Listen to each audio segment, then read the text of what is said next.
भारत और चीन के रिश्तों के बीच एक बड़ी कूटनीति हलचल की संभावना बनती दिख रही है। सूत्रों के मुताबिक चीन के राष्ट्रपति शी जिनपिंग सितंबर में नई दिल्ली में होने वाले ब्रिक्स शिखर सम्मेलन में शामिल होने भारत आ सकते हैं। यदि यह दौरा होता है तो गलवान संघर्ष और LAC पर लंबे सैन्य गतिरोध के बाद यह शी जिनपिंग की पहली भारत यात्रा होगी।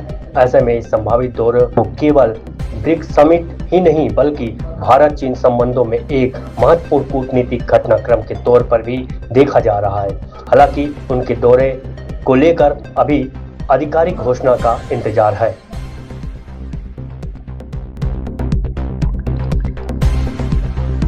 इजराइल के प्रधानमंत्री बेंजामिन नेतन्याहू के एक बयान ने अंतर्राष्ट्रीय राजनीति में नई हलचल पैदा कर दी है। नेतन्याहू ने साफ शब्दों में कहा है कि यदि किसी देश के इंटरनेशनल क्रिमिनल कोर्ट यानी कि गिरफ्तारी वारंट के आधार पर उन्हें हिरासत में लेने की कोशिश की तो इजराइल की स्पेशल फोर्स हालात से निपटने के लिए तैयार है। उनका यह बयान ऐसे समय आया जब उनके खिलाफ जारी ICC वारंट और न्यूयॉर्क यात्रा को लेकर पहले से ही विवाद बना हुआ है। नेतन्याहू के इस बयान के बाद वैश्विक कूटनीति और सुरक्षा को लेकर नई बहस छिड़ गई है।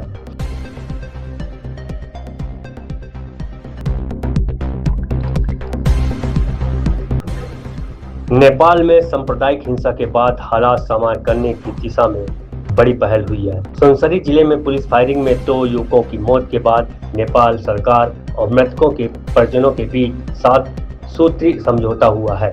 समझौते के तहत मृतकों को शहीद का दर्जा देने की प्रक्रिया शुरू करने, आर्थिक सहायता देने, सरकारी नौकरी उपलब्ध कराने और घटना की निष्पक्ष जांच कराने पर सहमति बनी है। साथ ही विवाद से जुड़े मदरसे की कानूनी स्थिति की जांच कराने का भी फैसला लिया है।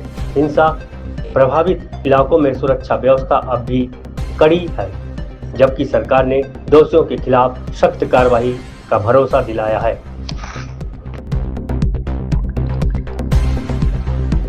भारतीय हॉकी की नई भगवा जर्सी पर छिड़ा विवाद अब हॉकी इंडिया के भीतर भी दरार की वजह बनता दिखाई दे रहा है। सबसे बड़ा सवाल तब खड़ा हुआ जब हॉकी इंडिया के अध्यक्ष दिलीप तिर्की ने अपनी संस्था के फैसले पर सवाल उठाते हुए दावा किया कि जर्सी का रंग बदलने जैसे अहम निर्णय की जानकारी उन्हें पहले नहीं दी गई। तिर्की का कहना है कि उन्हें इस पूरे फैसले में अंधेरे में रखा गया, जबकि दूसरी ओर हॉकी इंडिया का दावा है कि यह बदलाव खिलाड़ियों और कोचिंग स्टाफ की राय के आधार पर किया गया।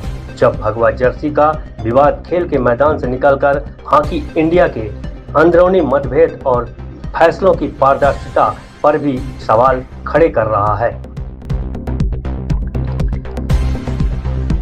मेरठ में गंगा का रौद्र रूप ऐसा दिखा कि लोहे के विशालकाय बिजली टावर भी उसके सामने टिक नहीं सके।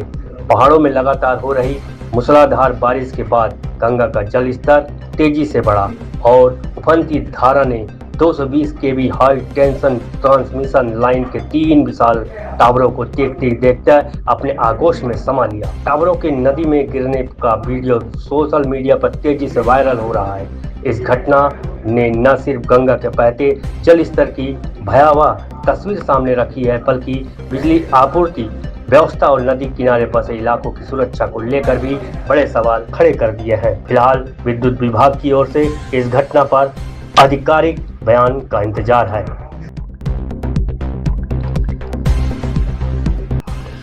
संसद परिसर में एक सवाल और उसके जवाब से पहले ही सियासी बहस तेज हो गई। दिल्ली पुलिस के घायल जवानों के परिजनों की प्रेस कॉन्फ्रेंस के बाद जब लोकसभा में विपक्ष के नेता राहुल गांधी से इस मुद्दे पर प्रतिक्रिया मांगी गई तो जवाब देने के बजाय उन्होंने सवाल पूछने वाले पत्रकार से ही पूछा, आप बीजेपी के हो क्या? इतना कहकर राहुल गांधी आगे बढ़ गए। इस पूरे घटनाक्रम का वीडियो अब सोशल मीडिया पर तेजी से वायरल हो रहा है और उसे लेकर राजनीतिक बयानबाजी भी तेज हो गई है। आखिर क्या था सवाल और क्यों छिड़ गया नया सियासी विवाद?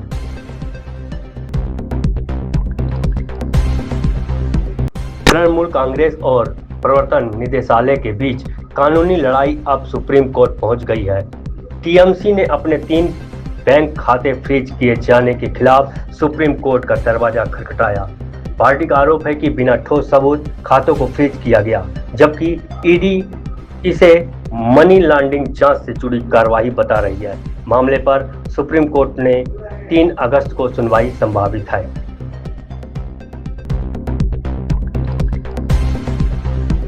देहरादून से आई एक दर्दनाक घटना ने हर किसी को झकझोर कर रख दिया। शादी के महज 8 महीने बाद एक नवविवाहिता ने कथित रूप से आत्महत्या कर ली। मौत से पहले बनाए हुए वीडियो में उसने अपनी मां से माफी मांगते हुए कहा, सॉरी मम्मी, अब और सहन नहीं होता। परिजनों ने पति, सास और ननद पर दहेज और मानसिक प्रताड़ना के गंभीर आरोप लगाए। शिकायत के आधार पर पुलिस ने तीनों के खिलाफ मामला दर्ज कर जांच शुरू कर दी है। अब इस पूरे मामले की सच्चाई पुलिस जांच के बाद ही सामने आएगी। संसद के मानसून सत्र में हंगामे का दौर थमने का नाम नहीं ले रहा है। अब राम मंदिर के कथित चढ़ावा विवाद को लेकर विपक्ष ने संसद परिसर में अनोखा प्रदर्शन किया। पूर्णिया के सांसद पप्पू यादव साधु के वेश में दान पेटी लेकर संसद पहुंचे और सांकेतिक विरोध दर्ज कराया। इस दौरान कांग्रेस नेता राहुल गांधी ने भी दान पेटी में चढ़ावा डालकर प्रदर्शन में हिस्सा लिया। वहीं विपक्ष ने गृह मंत्री अमित शाह के इस्तीफे की मांग को लेकर भी लगातार दूसरे दिन संसद परिसर में प्रदर्शन किया, जिसके संसद का सियासी तापमान और बढ़ गया। तेलंगाना के मुख्यमंत्री रेवंत रेड्डी का एक बयान अब बड़े राजनीतिक विवाद की वजह बन गया है। इंजीनियरिंग ग्रेजुएट्स की रोजगार क्षमता पर टिप्पणी करते हुए मुख्यमंत्री ने क्रिमिनल वेस्ट शब्द का इस्तेमाल किया, जिसके बाद विपक्ष ने इसे छात्रों का अपमान बताते हुए सरकार को घेरना शुरू कर दिया। बीजेपी और बीआरएस ने मुख्यमंत्री से माफी की मांग की है, जबकि रेवंत रेड्डी का कहना है कि उनका उद्देश्य शिक्षा व्यवस्था और कौशल विकास की चुनौतियों की ओर ध्यान दिलाना था। अब यह बयान राज्य की सियासत में नया विवाद बन गया है। संसद के मानसून सत्र में एक बार फिर गतिरोध देखने को मिला। शुक्रवार को लोकसभा और राज्यसभा में कई महत्वपूर्ण विधेयकों पर चर्चा और पारित होने की संभावना थी, लेकिन विपक्ष के लगातार हंगामे के चलते दोनों सदनों की कार्रवाई नहीं चल सकी। हालात ऐसे बने कि लोकसभा और राज्यसभा को 3 अगस्त तक के लिए स्थगित करना पड़ा। अब सभी की नजरें अगले सप्ताह होने वाली कार्रवाई पर है कि क्या संसद की रफ्तार लौटेगी या सियासी टकराव यूं ही जारी रहेगा।